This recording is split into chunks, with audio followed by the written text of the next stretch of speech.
सरिस्का की राजमाता कही जाने वाली बाघिन ST2 की बदौलत यहां बाघों का कुनबा 30 पर पहुंचा है, लेकिन पूंछ में घाव के चलते अनेक दिनों से पीड़ित इस बाघिन ने अब दम तोड़ दिया है। सरिस्का की बाघिन ST2 की मौत के बाद बुधवार सुबह पोस्टमार्टम करवाया गया। इस दौरान वन मंत्री संजय शर्मा भी पहुंचे और दुख जाहिर किया। गौरतलब है कि यहाँ बनाए गए एनक्लोजर में इस 19.5 वर्षीय बाघिन ने दम तोड़ दिया था। गौरतलब है कि वर्ष 2008 में रणथंभौर से इस बाघिन को लाया गया था। उसे सरिस्का की राजमाता भी कहा जाता था, क्योंकि यहाँ मौजूद 30 बाघों में से करीब 25 बाघिन ST2 की नस्ल के हैं। पूंछ में घाव के चलते एनक्लोजर में रखकर उसका उपचार किया जा रहा था, लेकिन मंगलवार को बाघिन ने दम तोड़ दिया। बुधवार सुबह वन एवं पर्यावरण मंत्री संजय शर्मा, सरिस्का के अधिकारियों और चिकित्सकों की मौजूदगी में बाघिन का पोस्टमार्टम किया गया। इसके बाद शव का दाह संस्कार हुआ। बाघिन की देखभाल में लगे वन रक्षक केयरटेकर से ही मुखाग्नि दिलवाई गई। वहीं मंत्री संजय शर्मा ने कहा कि बाघिन ST2 का सरिस्का को आबाद करने में महत्वपूर्ण योगदान रहा है। CCF रूपनारायण मीणा ने भी इस बारे में जानकारी प्रदान की। 2008 में रणथंभौर से ST2 को लाया गया था और राजमाता के नाम से ये प्रचलित भी थी और प्रसिद्ध भी थी। और उस वक्त सरिस्का जंगल में टाइगर लगभग खत्म हो चुके थे और ST2 के आने के बाद ही इसके बच्चों से सरिस्का में एक तरह से वापस से टाइगर का आना शुरू हुआ था, जो बच्चे थे उसकी वजह से। और 19.5 साल की उम्र पूरी करने के बाद, जबकि मुझे जानकारी दी गई है कि 14 से 15 वर्ष ही एक टाइगर की उम्र होती है, लेकिन 19.5 साल की उम्र पूरी करने के बाद बीमार थी और इसको अलग एक केज में रखा हुआ था, जिसके कारण उसका देहांत हुआ है। कल माननीय मीना साहब ने जब मुझे बताया तो मेरे मन में भाव आया कि जिसकी वजह से सरिस्का हमारा बचा या सरिस्का वापस आबाद हुआ, तो ऐसी राजमाताओं को मुझे स्वयं को आकर के श्रद्धांजलि भी देनी चाहिए, इसलिए मैं हाजिर हुआ हूँ। इसको जुलाई 2008 में यहाँ पर लाए थे। रणथंभौर से पहला ट्रांसलोकेशन था कंट्री के अंदर। उसके बाद में इसने सरिस्का को काफ़ी बढ़त दी है। आज की तारीख में जो 30 टाइगर्स में से लगभग 25 टाइगर जो जनरेशन है वो इसकी है। बहुत ही सही नेचर की टाइग्रेस थी, साइटिंग बहुत कम देती थी और इसने भी करीब 3.5 साल बाद यहाँ पर कब्ज को जन्म देना शुरू किया था।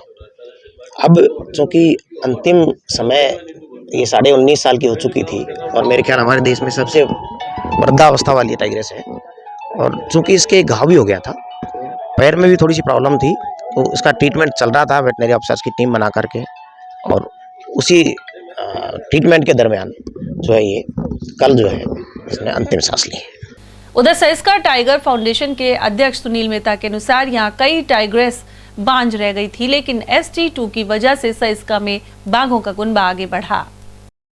आज हम लोग यहाँ इकट्ठे हुए हैं, जिसको ST2 जिसको श्रद्धांजलि देने इकट्ठे हुए हैं। जो ST2 ही आज उसको राजमाता का दर्जा दिया, इसलिए दिया गया है सरिस्का की, क्योंकि उन्होंने ही सरिस्का को, ST2 ने सरिस्का को आबाद किया। जहाँ पे सरिस्का में काफ़ी टाइगर्स जो कि भी बांझ, जो कि इनफर्टाइल निकले, जिन्होंने बच्चे नहीं दिए, काफ़ी ब्लैंक निकले, जैसे आज नहीं तो अगर वो सब सही होते तो सरिस्का की जनसंख्या आज 60 के ऊपर होती। देखिए सबसे पहले तो क्या है कि मैं जहाँ मानता हूँ, मेरा ये मानना पक्का विश्वास है, मानना है क्या है कि जहाँ जहाँ पर्यटन की गतिविधि बढ़ेगी वहाँ पे बाघ सुरक्षित रहता है।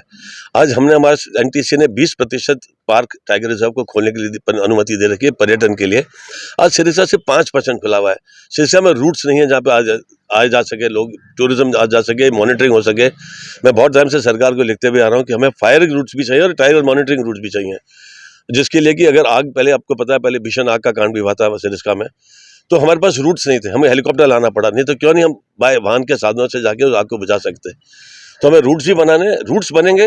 ऑब्वियसली मॉनिटरिंग स्टाफ की बहुत कमी है, स्टाफ को भी बढ़ाना पड़ेगा, मॉनिटरिंग की सुविधाएं भी देनी पड़ेगी और जगह जगह कैमरा ट्रैप लगाना पड़ेगा। साथ साथ में मेरा ये मानना कि जो आसपास गाँव वाले हैं, जो गांव वाले जो सरिस्का के जंगल के आसपास निवास करते हैं, उनको साथ में लेना, उनको भागीदार बना के, उनको पार्टनर बना के चलेंगे तो पोचिंग नाम की चीज़ हो ही नहीं सकती। अगर आसपास के गांव वाले ये चाहेंगे कि पोचिंग ना हो तो पोचिंग 1% भी चांस नहीं रहता है। तो हमें इन सब के बारे में विचार करके आगे सोचना चाहिए। सरिस्का एक बहुत गंदे दौर से गुजरा है, बहुत कठिन दौर से गुजरा है। सरिस्का ऊपर आया है। आज सरिस्का में बाघ, यहाँ पे पैदा हुए बाघ भी काफ़ी ज़्यादा तादाद में है। ST2 का तो जाना जो आता है वो जाता है, ये स्वाभाविक था। 19 साल की सबसे उम्र दराज बाघिन थी भारत की वो।